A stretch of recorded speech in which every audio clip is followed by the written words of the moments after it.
Hello and welcome to the Regina A. Quick Center for the Arts at St. Bonaventure University.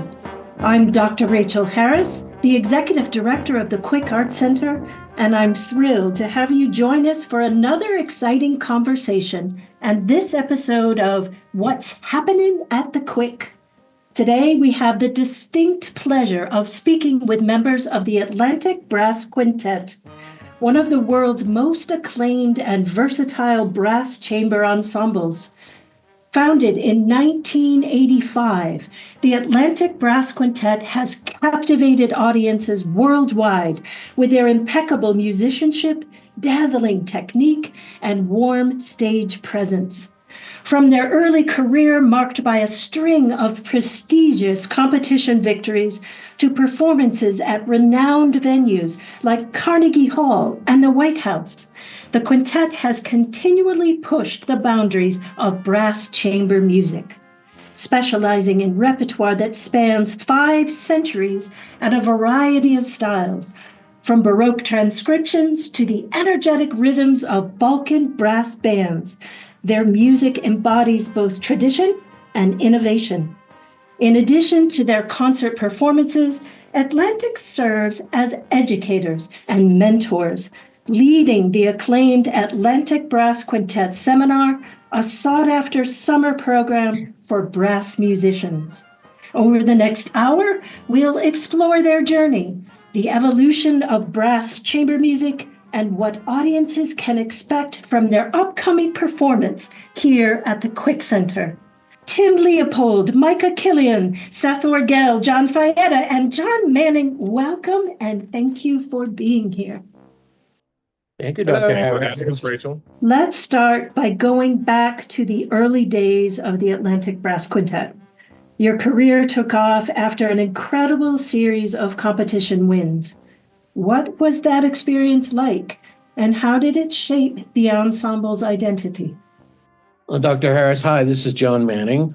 I'll take the first part of that, and then I'm going to hand it over to John Fayetta, because he and I were there in 1985 when we formed. We're a student group at Boston University, mentored by the Empire Brass Quintet. And shortly after we formed, I left school to take a job in the Air Force. So after that, some exciting things happened, and John can probably describe that stellar string of victories that they had over the next couple of years. John? Well, hey, we went to Shoreline. There used to be a competition called the Shoreline Alliance competition that was in Guilford, Connecticut. And the first prize of that got you a Carnegie Hall recital at the Vial Recital Hall. So we ended up memorizing all our music, which is something that we had never done previously, to play our music from memory. I know a lot of instrumentalists tend to use memory as like my kid plays violin, so all his music is memorized when he performs it, and it's interesting that pedagogy is so much into memory and memorization, but we don't in the brass world. We read everything, and so the fact that we would memorize something is more foreign to us. So we did, hoping that we would get our bring up another level to our performance ability, and we did end up winning that, and we did get the recital at Vial Recital Hall. We won Carmel, which is out in California, and the Coleman Prize, which is also out in California, and also the Rafael Mendez Prize. There was one. They did that out in Colorado. That one's an all brass competition, but something like Carmel and Coleman, that we were competing against string quartets and woodwind. And the Shoreline Alliance was also, and that's hard too, because the fact that we would win a prize like that, competing against those instrumentalists, brass isn't favored amongst them. It just isn't. And so we have that fight and that's a fight that we've had throughout our career, and that all brass players have to deal with. because they're just not looked at as soloists or chamber music groups. We just you see a brass group, you think, well, we're gonna hear some Sousa marches, and we're gonna, it's like, a marching band, and which is great. There's not, and Sousa marches are awesome, and marching band is amazing, and all that. But that's not what this is. And so and it just wasn't the way that we wanted to go. So anyway, I wanted to, I'll leave it there, but those are the main things about that time period. We rehearsed a lot, many hours a week. Then in 1989, I rejoined the group, and in the early 90s, we decided to compete in the International Brass Quintet competition in Narbonne, France, and we won Premier Prix at that particular competition, which was great because I didn't participate in the victories prior, and I was able to come back and enjoy one last award. So those were our early competition awards. So I'm curious, how did you all find your passions for brass, and what brought you each into the quintet? I'll start this really quickly. This is Seth. When I was young, I was one of those lucky folks that knew what I wanted to do, and I had picked up the horn pretty early, and that was, sort of created my world, my focus. And, I went to college for all the things, and I was really on the orchestra track, which many young college players are. And I was lucky enough to land a job, which after about 10 years was not particularly satisfying. And the orchestra was on strike. The orchestra I was in was on strike for quite a while. And a friend of mine reached out to Atlantic because they were having a horn opening, and said, you should check this guy out. And so I went over to Boston. I think they sent me about, an inch and a half of music to learn. And I did my best and showed up, and we rehearsed all afternoon, and then we went out to dinner, and I went home, and I didn't hear anything for a couple of months. And then they called me and they said, would you be willing to play some concerts, one of which is on the Shed at Tanglewood? And I was like, okay, sure. So I'm not sure if Tanglewood or we took a tour to Guatemala was my first set of concerts with the group. And that was a long time ago. And honestly, for me, chamber music is much more satisfying. We have our own control, and we get to pick our tunes. So. Hi, my name is Tim Leopold. I play the trumpet in the band. And, as is the case with many organizations that are several decades old, there is a certain kind of turnaround of membership or that happens. And I've been a part of brass quintets basically my entire career and pre-career. And it did shape my identity, as per your question before. In such that it just kind of it created the basis for how I view interacting with others through music. And so I've always been a part of brass quintets. And there was a time about 15, 16 years ago when one of the members of this quintet fell ill very quickly. It was resolved also very quickly, but in the meantime, there was a pretty substantial gig that needed to get covered. And through my connections in the brass quintet scene, they were offered my name. Absolutely, I did it. I canceled everything I had for the next 4 or 5 weeks just to focus on, again, as Seth said, a ream of music, probably an inch and a half thick. Yeah. And it was very exciting, and I showed up. We all got along fabulously, and we played one hell of a concert. And that was it. I went back to my quintet at the time, and all peace and butterflies were in the air. 6 years later or so, there came an opening in this band. Another trumpet player had decided to retire. And the trumpet player the other trumpet player, there are two trumpet players in a brass quintet. The other trumpet player in the quintet and I had a relationship in New York City for probably 10, 12 years at that point. We were close friends, and we played together and got along great. So when he called to ask me if I would consider auditioning, it was a no-brainer for me. And so it wasn't but a month or so later that I became a member of the band, or rather auditioned for the band, and it was an immediate fit. Everything clicked just like it did the 10 years prior. And I have been in the band ever since. For about 8 years now. And I've been the newest member, well, until about 3 years ago, where we then rotated the other trumpet chair. And now we're in that process yet one more time with Micah Killian. There's a good lead.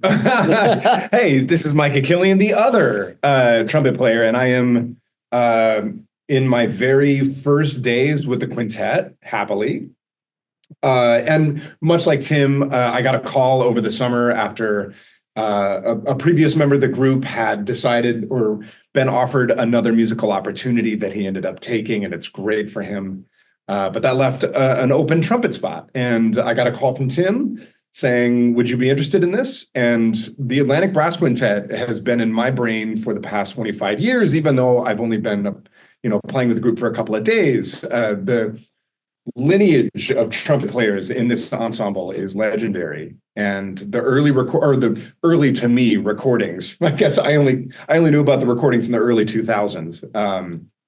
Were a huge part of my chamber music experience growing up and being a music student in New York City.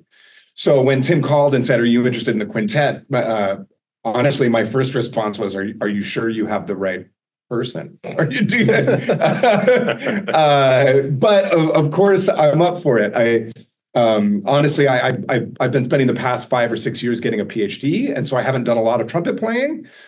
But when Tim asked, I spent a few weeks not learning quite a ream of music, but a couple of tunes that were challenging enough that I really had to practice, and went and played with a group in Massachusetts for a little bit, and I'm happy to be joining them for some concerts in New York this week.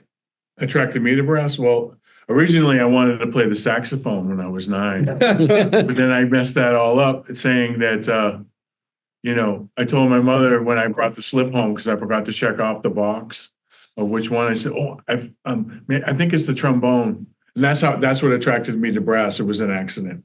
So, there's my answer for attracting me to brass. And my brother played the cornet for like 2 months and gave it up. And so in 4th grade, I decided to pick it up. And after a few years, the band needed a tuba player. So I switched to tuba, and the rest is history.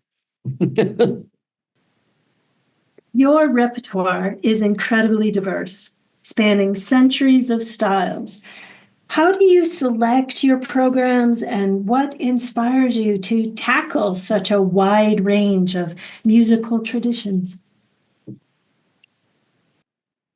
We have, over the years, gone through a lot of phases of the type of music we play. In the beginning, we played maybe one recent piece of music, and then a fair number of orchestral transcriptions of American composers.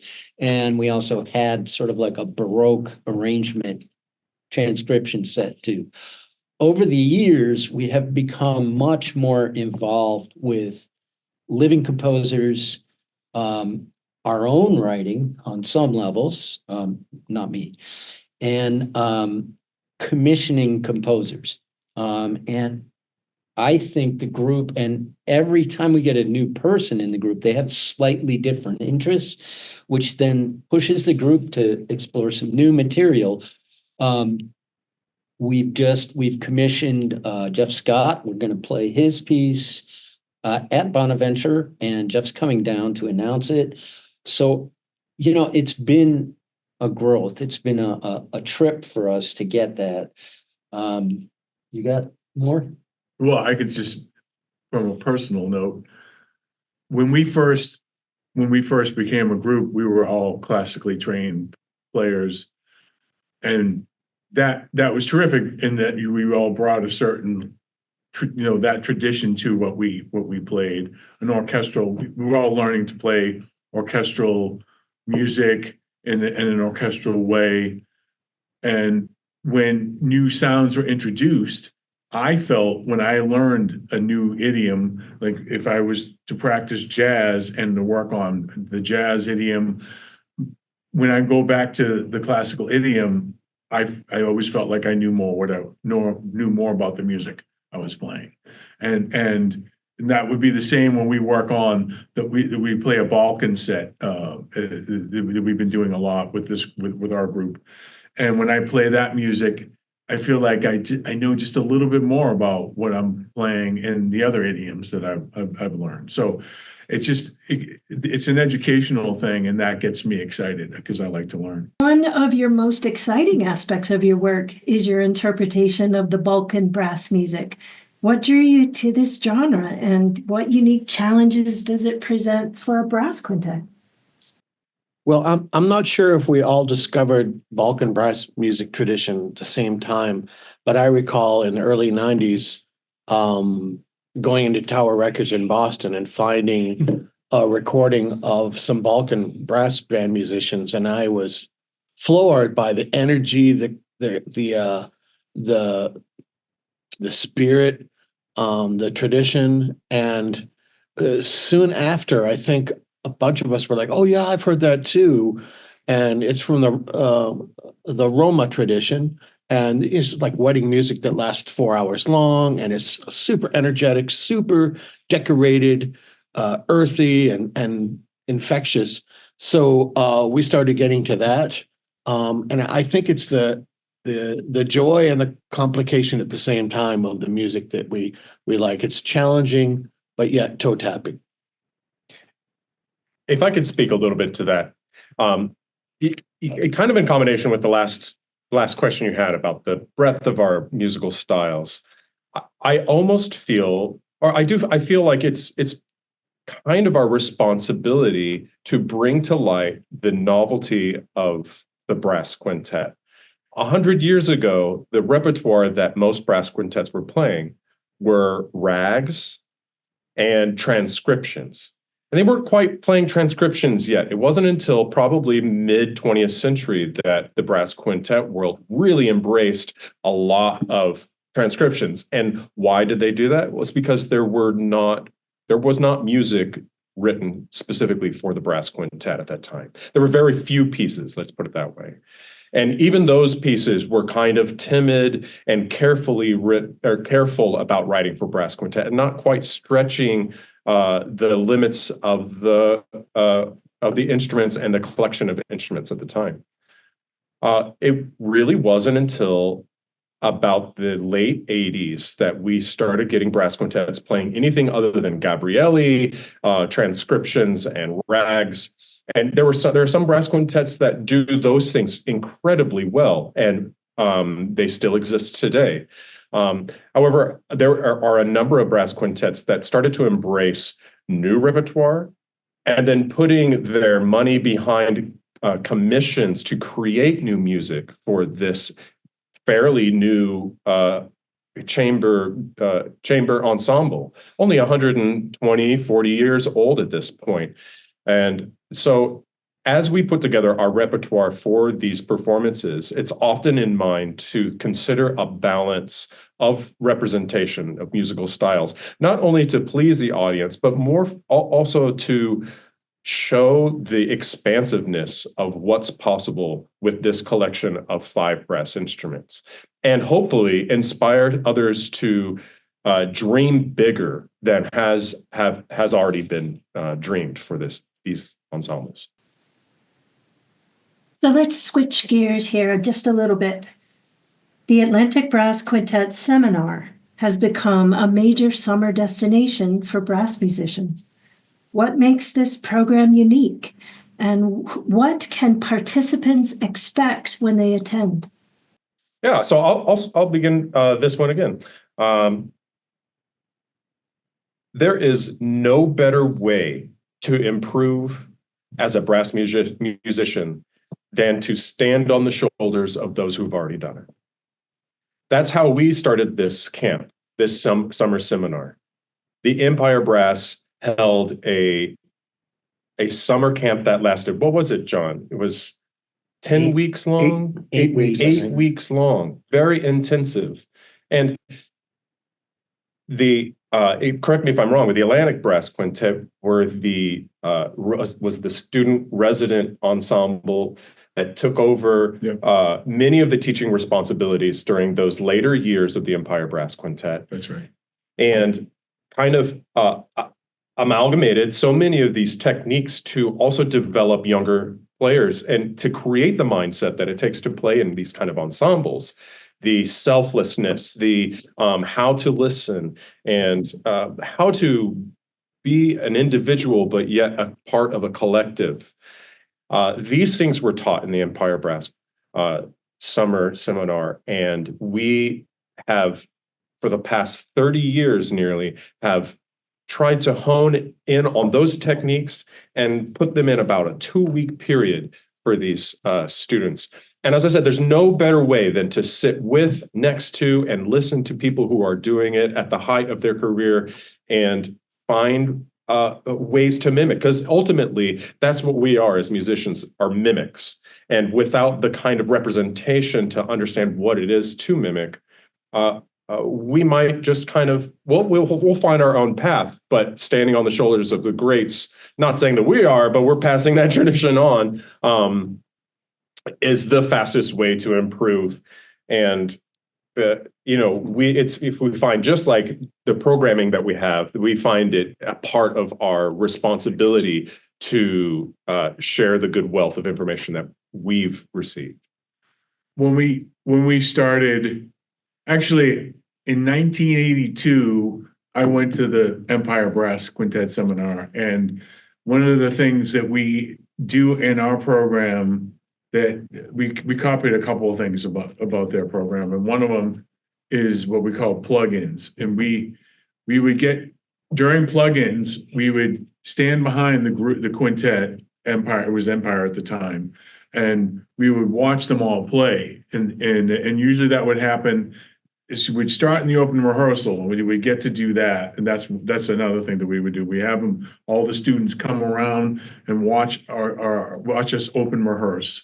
And then right after that, we'd have a session called plugins, where the quintet, the Empire at the time, would play our music, the students' music, and then they would put a couple of us in with them and perform that same piece of music. We got to play with Empire for a minute and learn their music. And so we do the same. The students in our group, in our seminar, will get, for a few minutes, get to play with us, and we'll make sure that everybody's gotten a chance to play with somebody in the faculty group. But we found that those are two really important things about our program. Obviously we give coaching, and the master classes are really important, but that, to me, the open rehearsal and the plug-in were probably the most educational, and I think that's what we make sure that happens. We here at the Quick Center, we are so very excited to announce that the next seminar will be held right here at St. Bonaventure's campus. For more information, stay up to date with our socials or at www.atlanticbrassquintet.com. As a brass ensemble, how do you maintain such precision and cohesion in your performances? And what's the secret to your long-standing chemistry as a group? When I started in the quintet, we pretty much rehearsed 5 days a week, for 4 to 6 hours a day. So, and that's the truth. We just did that, and we rehearse very differently than we do now, but we did that. So 3 of us, the 2 Johns and myself, have been in the quintet. So we have this incredible hours-long background. Now, it's funny because we've changed players even in the low brass section over the years. And now we're back to some of the earliest members in the low brass. The trumpet players we have been lucky enough to hire are such consummate musicians. Initially, they just sort of fit in like puzzle pieces and then start to expand with their own ideas and sound colors and repertoire choices and everything. And I think the chemistry flows from our long tradition, as well as I think the Atlantic Brass Quintet welcomes change.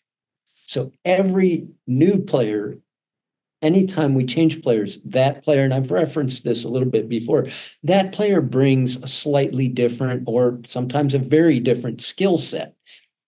Rather than saying, no, no, no, no, you have to be us, we say, what you got?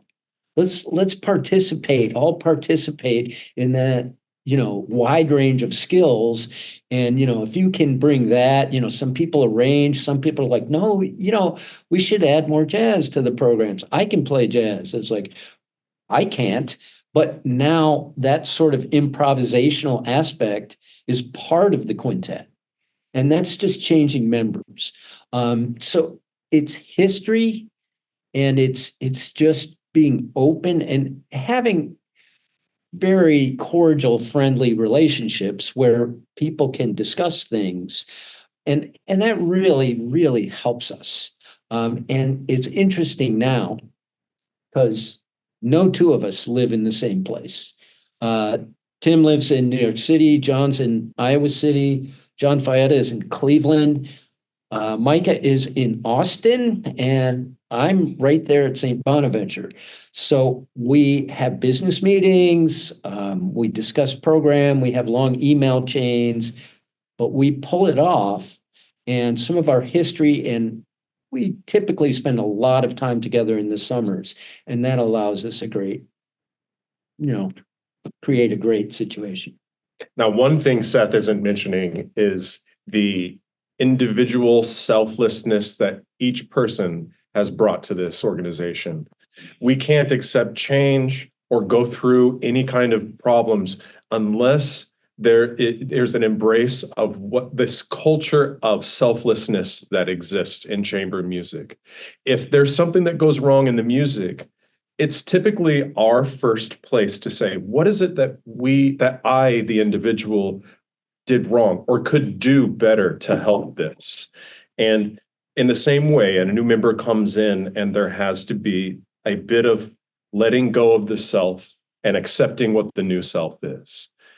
And each person in this ensemble has that in an incredible amount. And it wouldn't have survived this long without those things. So to continue on this conversation, the brass quintet repertoire itself has evolved significantly over the years. Have you noticed any trends in contemporary brass music, and how do you stay at the forefront of this innovation? That's a great question. This is Micah. And I think one of the most common and important changes in larger musical communities over the past 10 or 15 years has been to diversify the voices that are represented in music environments. And in a lot of ways, the music that the Atlantic Brass Quintet has been playing for the past 30 years, it has already been there.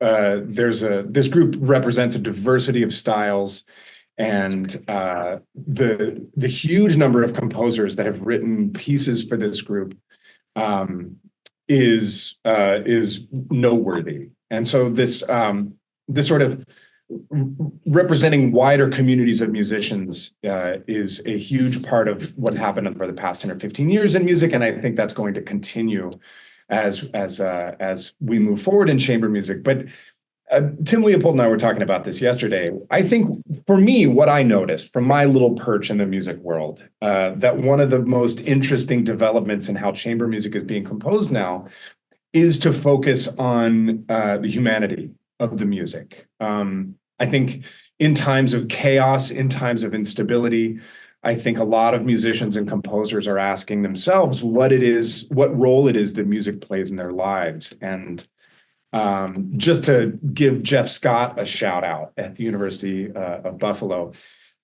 he's written a piece for the group that we're going to be playing at St. Bonaventure that is intensely personal.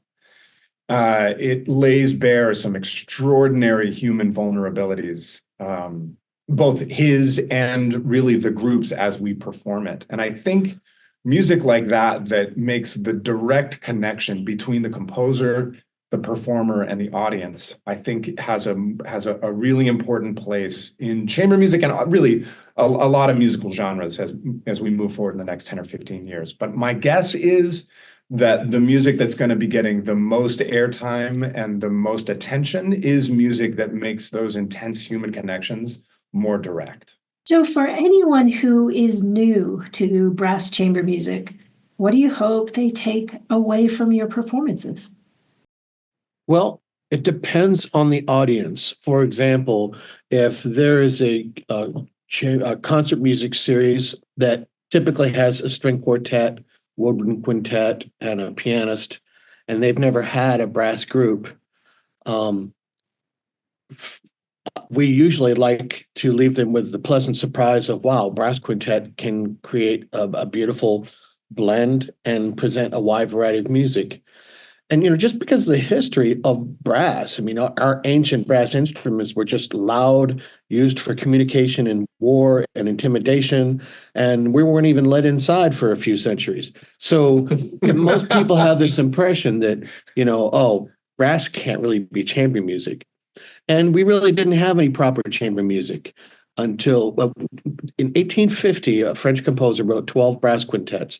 The instrumentation was slightly different, but we did have some, but it really wasn't until the 20th century that formal groups like the New York Brass Quintet, the American Brass Quintet, Canadian Brass Quintet, Empire Brass, they started forming and flourishing. So what we hope for the general audience is, hey, I really think brass can be a beautiful music. It's not just loud, it's not just popular. We can do a little bit of serious music, we can do a little bit of lighter music.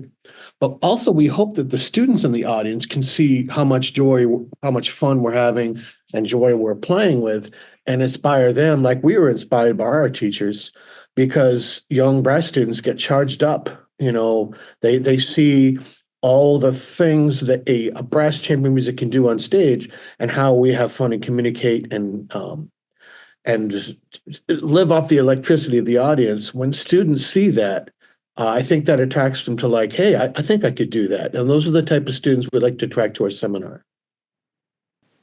So looking ahead, what exciting projects or collaborations are on the horizon for the Atlantic Brass Quintet? Well, I have to first start with a shameless plug for St. Bonaventure. We're moving, as Dr. Harris said, we're taking the festival to St. Bonaventure, our 2-week seminar, and we're excited about the change. We were due for a change, and everything about St. Bonaventure is just, we're very excited about it. So that's a big thing. The next thing I'd like to talk about is we're planning on adding a week or doing a week-long composition seminar where we both have student quintets, student composers, and some master composers.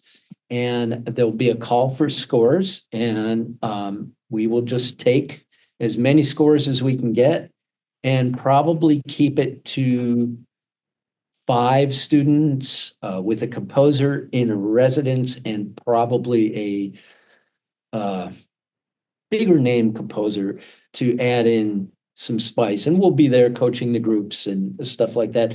And that's planned for 2026, I believe.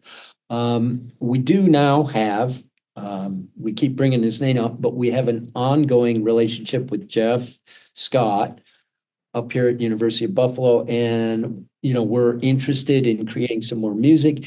He actually just gave us 2 of his new pieces last night, so we'll take a good look at those. We are considering always new commissions, and we've had some remarkable collaborations. We'll be playing at St. Bonaventure a piece called Fight Flight by a composer named Mara Gibson, who is faculty at LSU, and it's a very unique piece. I don't want to describe it too much, but it's about honeybees and it involves mouthpiece buzzing. What other? Well, last night we heard from Jeff Scott, and we're going to play his piece tonight with him narrating the amazing poetry.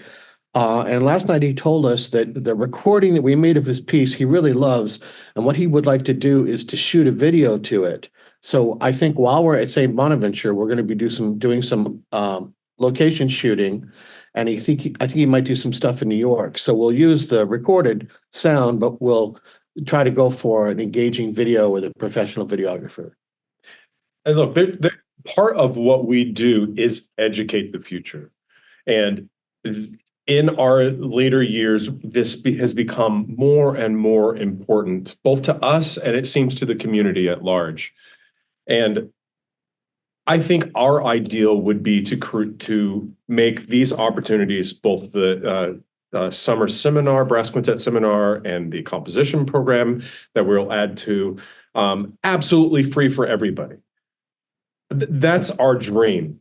As close as we can get with grants and personal donorships, anything we can get to move this information into the public sphere as easily and barrier-free as possible, that's what we're into. And we're working hard to make that happen. It's difficult in the arts world to create funds for this, but that is our goal. And beyond that, to bring this information into public spaces like universities, any place that people are eager for this information, and not only the how to make the music, but the history of it, the future of it. That has become a real important thing for us. I will say that we have a grant application pending to underwrite the seminar. So we're trying to do our part, but if any of your listeners would like to help us out, that would be wonderful. Those are all such very exciting things. I'm so excited to hear about them. So as we wrap up, I'm really curious, what are some of your favorite memories of working together? We were talking about this today, and I didn't really have a fresh memory of this until this winter. Back in 1993, after Audrey Hepburn passed, we were asked to be part of her memorial celebration at the UN building. And that included like Roger Moore, Harry Belafonte, the Tokyo String Quartet. We were playing with the American Boy Choir. And Dave Brubeck, too. Dave Brubeck was there. Yeah. Henry Mancini did a video call-in. But the cool part was that all we remembered was playing some pieces with the American Boy Choir, who we toured with at that time.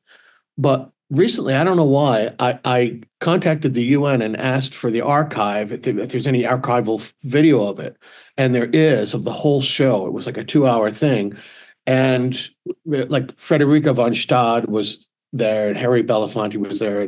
And it started with us. We did a little piece at the beginning from memory, and I don't even remember us playing that. So it's my favorite new memory, one that could have been lost forever for the video archive. So that was quite an honor. And we got to meet Dave Brubeck and talk to him for a little bit. We ended up corresponding with him and played some of his music later in a State Department tour in the Middle East. So that was one of my favorite experiences. Well, to jump on the State Department tour in the Middle East, that was one of mine.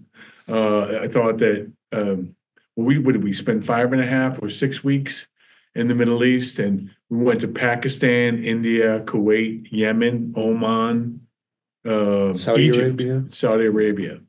Yeah, some of those places, Kuwait. Some of those places we might not be able to get to go now, but we got to go, and back in 1995, and interesting places where there'd be this call to prayer, and right after the call to prayer, they would come hear us and we'd do a performance for them, and it was just really something, a whole different, it was such an educational experience. It's just a whole different world. And we got to see the pyramids and the Taj Mahal. So that was great. And one of the other things we got to play at the White House. And that was a really terrific memory as well. During Christmas time, it was beautiful. A career in the arts is challenging in and of itself for many, many reasons. But there are a lot of rewards, from expanding your cultural horizons to visiting different places, and celebrating performances. There are very few highs as high as having a successful performance that was received the way you wanted it to be received. Having said that, my answer to this question is kind of the relationships that are built along the way. We're sitting last night at dinner and just kind of reflecting on all these stories. And what came to mind was how incredibly important each person that comes through our life, where we share with whom we share these experiences. And that is to me, the most powerful thing that I get out of a career in this. It's absolutely not financial, but but I feel like I have a community of people that will have my back, and I will absolutely have every one of theirs. We go through all kinds of things, from highs and lows, and we're there for each other. We forgive each other. We speak as humans, and it just draws you into the warmth of humanity. I will say one little last thing, and it's an old story. I think John Manning came up with it. Many friends, they might go fishing together. They might, take a vacation to Las Vegas. Here in the Atlantic Brass, to have our fun, we go on tour. Yeah, it's the fellowship, it's the music making, it's the travel that I think is the best part of this job.